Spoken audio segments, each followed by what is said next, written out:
नमस्कार दोस्तों, स्वागत है आपका स्टडी फॉर सिविल सर्विसेज में। वीडियो को पूरा देखिए। कोई भी आपका फीडबैक है, कोई सजेशन है, तुरंत वीडियो में कमेंट करके जरूर बताइए। अच्छा लगे तो वीडियो लाइक जरूर कर लीजिए और ऐसे वीडियो लगातार फ्री में पाने के लिए चैनल को तुरंत सब्सक्राइब कर लीजिए और बेल आइकन को जरूर टैप कर लीजिए ताकि आगे भी सारे वीडियो आपको मिलते रहे। यूट्यूब में फॉलो करते हैं तो प्लीज ये वाला फ्री टेलीग्राम चैनल जरूर ज्वाइन कर लीजिएगा। सारे नोटिफिकेशन, सारे अपडेट यहीं पे आते हैं, ध्यान रखिएगा। स्टडी फॉर सिविल सर्विसेज का कोई भी पेड ग्रुप अगर आपको ज्वाइन करना है तो सिर्फ 856488053096908608937445 यही नंबर है हमारे, सिर्फ जहां पे कॉल या व्हाट्सएप कर सकते हैं।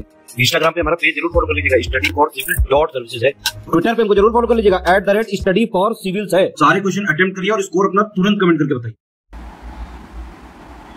दोस्तों नमस्कार, स्टडी फॉर सिविल सर्विसेज में आप सभी का स्वागत है। यहाँ पे इस पर्टिकुलर वीडियो सीरीज में हम उत्तराखंड जो प्रीलिम्स एग्जामिनेशन होगा पीसीएस एग्जामिनेशन का, उसके लिए पेड क्विज हमारी जो है उसको वीडियो फॉर्मेट में देख रहे हैं, कंटिन्यू करेंगे।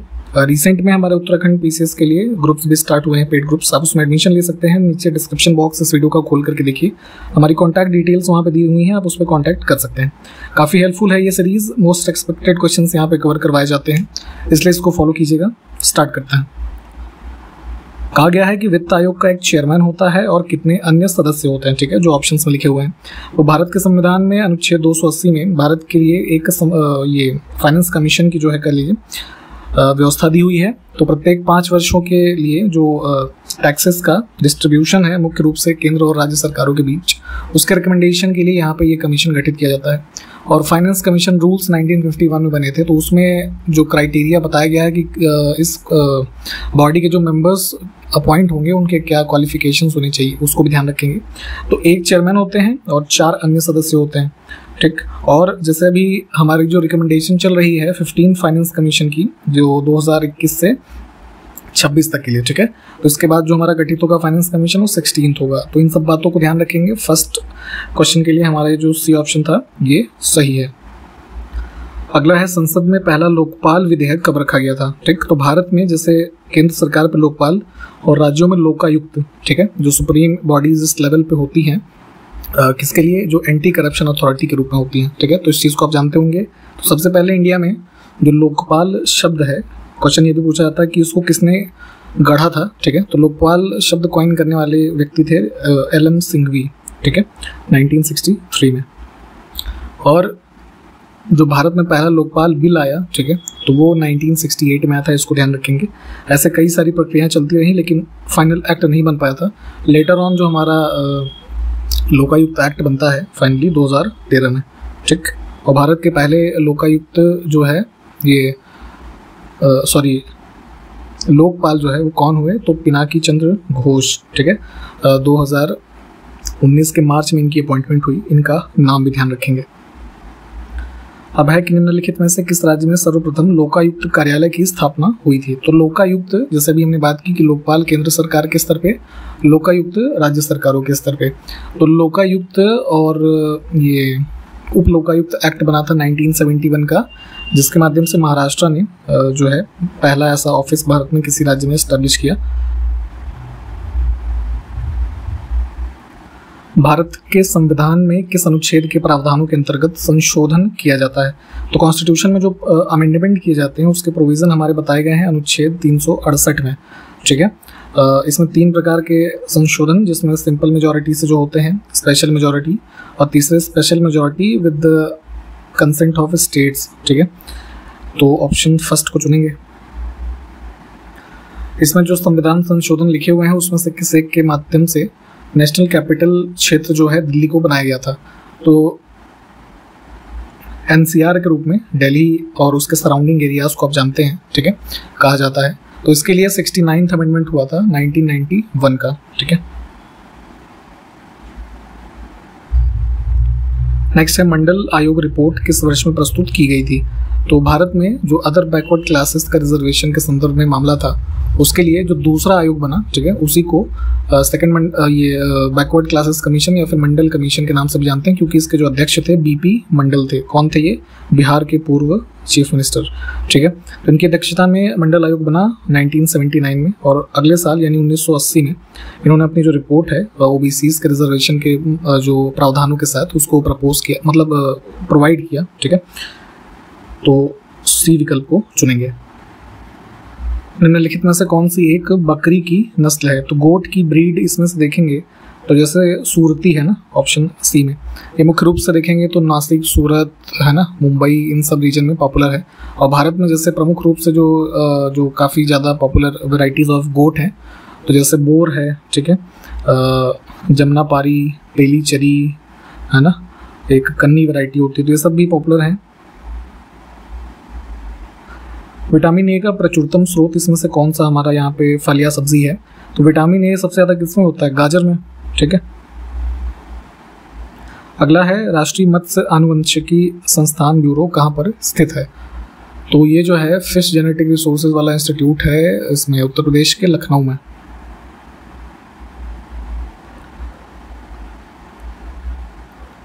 इसमें देखिए कवकों के अध्ययन को क्या कहा जाता है, ठीक है, फंगस है ना, या फंगाई जो उसका बहुवचन एक तरीके से। तो साइंटिफिक स्टडीज जो होती हैं, जैसे खास करके ये बॉटनी की जो ब्रांचेज में आप देखते हैं, ठीक, तो उसी में से एक है ये स्टडी ऑफ फंगाई, माइकोलॉजी होता है, बी विकल्प को चुनेंगे, ठीक। फिर जैसे यहाँ पे पोमोलॉजी है, तो ये जैसे खास करके जो हमारे फ्रूट्स होते हैं ना, उसकी साइंटिफिक, उसके कल्टीवेशन और इस सब की साइंटिफिक स्टडी होती है। फाइकोलॉजी जो है, तो ये इसमें स्टडी करते हैं जो आपका ये एल्गी होता है, ठीक है, तो इन सब चीज़ों को भी ध्यान रखेंगे। गाय के दूध के पीलेपन का मुख्य कारण क्या होता है, ठीक, तो जैसे भैंस का दूध देखेंगे तो मोस्टली वो वाइट होगा, लेकिन गाय का दूध हल्का आपको पीला दिखता है, ठीक है। तो कैरोटिनॉइड या फिर कैरोटीन जो है, ये इसकी उपस्थिति के कारण इसका जो पीलापन है वो होता है। नॉर्मन ई बोरलॉग को नोबेल पुरस्कार किस क्षेत्र में मिला? 1970 में, ठीक। तो नोबेल प्राइजेस जैसे आप जानते हैं 6 कैटेगरीज में मिलता है, तो उसी में से एक है पीस, शांति के लिए इनको मिला था। ये कौन है, आप इनका नाम जानते होंगे, विश्व स्तर पे फादर ऑफ ग्रीन रिवोल्यूशन, ठीक है, हरित क्रांति के जनक के रूप में इनको जाना जाता है। और जैसे इंडिया में ग्रीन रिवोल्यूशन का फादर किसको कहते हैं, तो MS स्वामीनाथन को, ठीक है, इस चीज़ को ध्यान रखेंगे। तो उसी क्रम में यहाँ पे इनके बारे में पूछा गया था, नॉर्मन बोरलॉग के बारे में, तो USA के थे ये, और ग्रीन रिवोल्यूशन को प्रचलित करने में इनका काफ़ी योगदान रहा, और इसी क्रम में इनको नोबेल पुरस्कार दिया गया। नेक्स्ट है ऑपरेशन फ्लड 2, ठीक है, इसका संबंध किससे है? तो ऑपरेशन फ्लड, जिसको कि वाइट रेवोल्यूशन भी कहा जाता है, भारत में शुरुआत हुई 1970 में पहली बार, ठीक है, फर्स्ट फेज।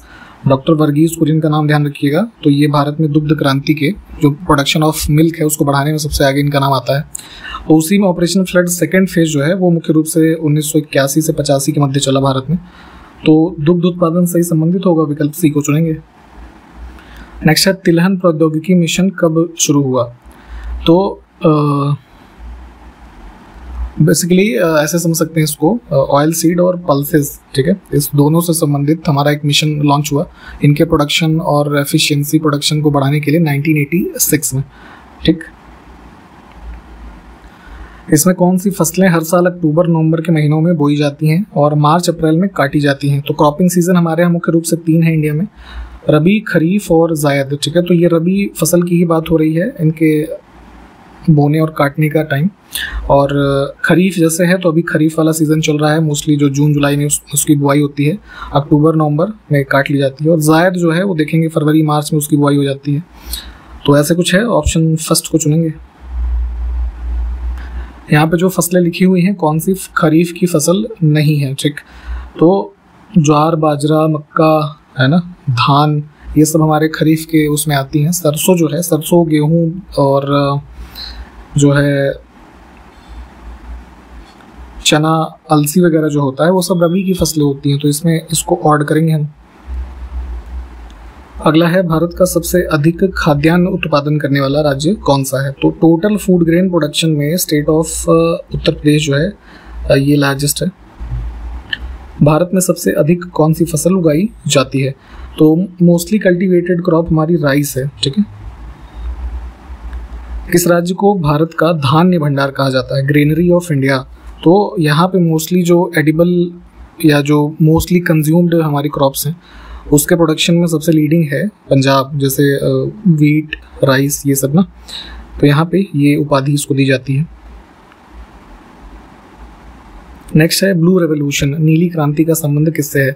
तो जैसे अभी हमने ऊपर व्हाइट रेवोल्यूशन देखा, ग्रीन रेवोल्यूशन देखा, वैसे ही ब्लू रेवोल्यूशन हमारे फिशरीज प्रोडक्शन को बढ़ाने से संबंधित है।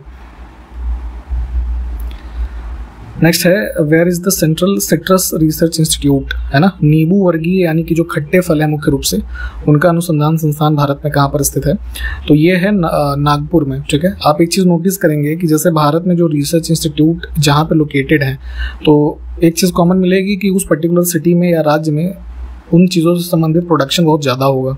ठीक है, तो इस एक लॉजिक के हिसाब से भी आप इन चीज़ों को याद रख सकते हैं। तो जैसे ही देखेंगे तो खट्टे फलों के उत्पादन में जैसे खास करके संतरा वगैरह का उत्पादन महाराष्ट्र में नागपुर रीजन में बहुत होता है, तो इस चीज़ को भी ध्यान रखेंगे। अगला है अंगूरों की खेती के लिए कौन सा शहर प्रसिद्ध है भारत में? तो ग्रेप्स के कल्टीवेशन के लिए और वैसे भी ग्रेप कैपिटल ऑफ इंडिया, ठीक है, के रूप में जाना जाता है नासिक, महाराष्ट्र में। ऑप्शन बी को चुनेंगे। अगला है चावल का उत्पादन सर्वाधिक किस राज्य में होता है? तो लेटेस्ट एग्रीकल्चरल डेटा जो है उसके हिसाब से देखेंगे तो स्टेट वाइज वेस्ट बंगाल में सबसे ज़्यादा प्रोडक्शन है, सेकंड पे उत्तर प्रदेश और थर्ड पे पंजाब। ठीक है, और अगर ये पूछा जाए कि सबसे ज़्यादा जो फसल लगा हुआ क्षेत्र है चावल का वो किस राज्य में होता है, तो वो उत्तर प्रदेश में है, उसमें ये चीज़ ध्यान दीजिएगा। प्रोडक्शन में सबसे ज़्यादा वेस्ट बंगाल है। और विश्व स्तर पर अगर देखेंगे तो चाइना सबसे ज़्यादा जो हमारा प्रोड्यूसर है, फिर इंडिया, फिर बांग्लादेश, और लार्जेस्ट एक्सपोर्टर की बात करें विश्व में तो इंडिया है वो, और लार्जेस्ट इंपोर्टर जो है वो चाइना है। तो ये चीज़ ध्यान दीजिएगा। केंद्रीय शुष्क क्षेत्र अनुसंधान संस्थान कहाँ पर स्थित है? तो जैसे अभी ऊपर हमने देखा सिट्रस फ्रूट्स वाला इंस्टीट्यूट, तो वैसे ही जो डेजर्ट जोन में मुख्य रूप से जो एरिड जोन है उसके संबंध में वेजिटेशन या उस क्षेत्रों की जो रिसर्च है उससे संबंधित हमारा रिसर्च इंस्टीट्यूट जो है वो राजस्थान में है, जोधपुर में। यहाँ पे ऑप्शंस में है नहीं, ठीक है, तो थोड़ा एक करेक्शन करेंगे हम यहाँ पे। आप फिलहाल ध्यान रखेंगे जोधपुर राजस्थान में ये हमारा इंस्टीट्यूट लोकेटेड है।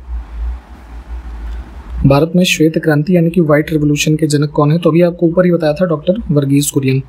ठीक। दुग्ध उत्पादन में भारत का स्थान क्या है? Ranking of India in the milk production. तो वर्ल्ड लेवल पे देखेंगे तो जैसे अभी मार्च में कुछ डेटा आए थे हमारे, तो 2021-22 के पूरे फाइनेंशियल ईयर में देखेंगे तो इंडिया ही जो है फर्स्ट पोजीशन पे है, और पूरे विश्व में लगभग 24% जो हमारा योगदान है, ठीक है, मिल्क प्रोडक्शन में।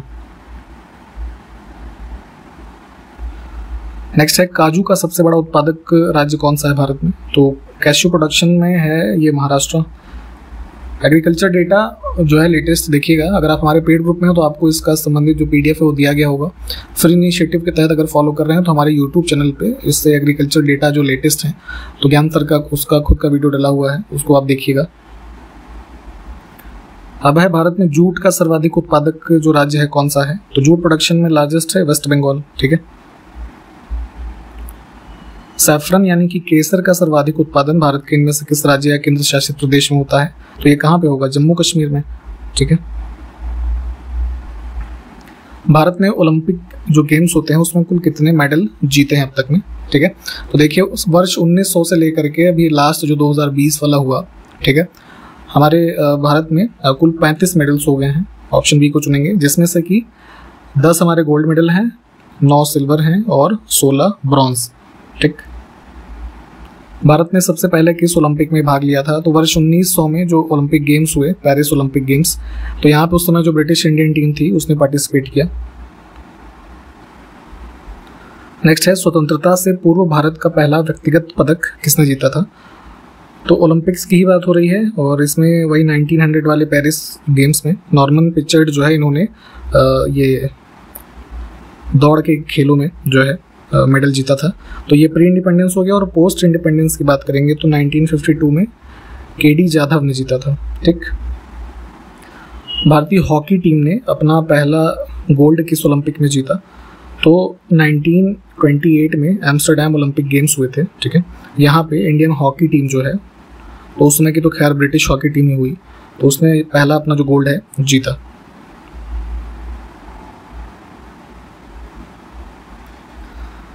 अब है कि भारतीय पुरुष हॉकी ने ओलंपिक में कुल कितने मेडल जीते हैं? तो हॉकी टीम की अगर हम कुल टैली बात करें 2020 तक, तो जिसमें से 8 गोल्ड हैं, 1 सिल्वर और 3 ब्रॉन्ज। ठीक है, तो 12 हो गए ना।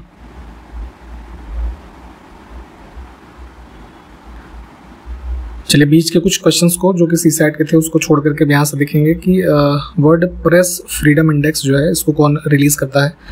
तो जो प्रेस की स्वतंत्रता के संबंध में कुछ डेटा है उसके बारे में की रिपोर्ट ये आती है, और रिपोर्टर्स विदाउट बॉर्डर्स जो है ये संस्थान पब्लिश कर रहा है इसको सिंस 2002।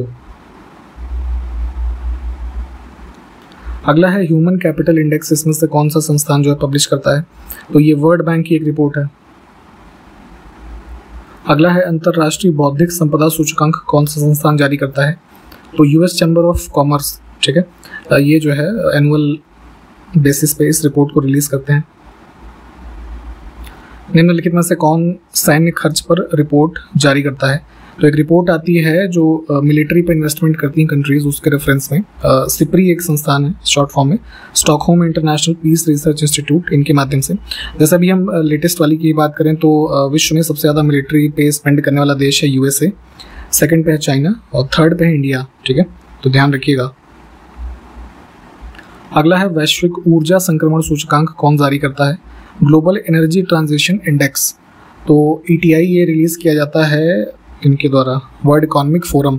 और अभी लेटेस्ट की बात करें तो इसमें इस साल 2023 के आंकड़ों के अनुसार जो रिपोर्ट आई थी तो उसमें इंडिया की रैंकिंग कितनी थी, 67, ठीक है। अगला है एनवायरमेंटल परफॉर्मेंस इंडेक्स, पर्यावरण प्रदर्शन सूचकांक, इसमें से कौन सी संस्था जारी करती है, तो 2 साल में आती है रिपोर्ट, इसको भी ध्यान रखेंगे, वर्ल्ड इकोनॉमिक फोरम के द्वारा, ठीक है। अब है कि मानव विकास सूचकांक कौन जारी करता है, ह्यूमन डेवलपमेंट इंडेक्स, तो काफ़ी इंपॉर्टेंट रिपोर्ट होती है ये, और ये पब्लिश की जाती है United Nation Development Programme UNDP के द्वारा। अब है कि क्लाइमेट चेंज इंडेक्स, जलवायु परिवर्तन सूचकांक, कौन तैयार करता है, तो देखिए सारी रिपोर्ट्स इंपॉर्टेंट हैं, इसकी रैंकिंग हर साल आती है, उसकी सूची आप देखें कि उसमें भारत की रैंकिंग क्या है, ये सब आंकड़े पूछे जाते हैं, ठीक है। लास्ट टाइम जो एग्जाम हुआ था 2021 में, ठीक है, उसमें भी ह्यूमन डेवलपमेंट से संबंधित क्वेश्चन पूछा गया था, ठीक है, तो इसलिए ये सब चीज़ें ज़रूरी हैं। तो यहाँ पे क्लाइमेट चेंज इंडेक्स जो है इसको रिलीज़ करते हैं German watch, new climate institute और climate action network, option first में जो इंस्टीट्यूट्स लिखे हुए हैं।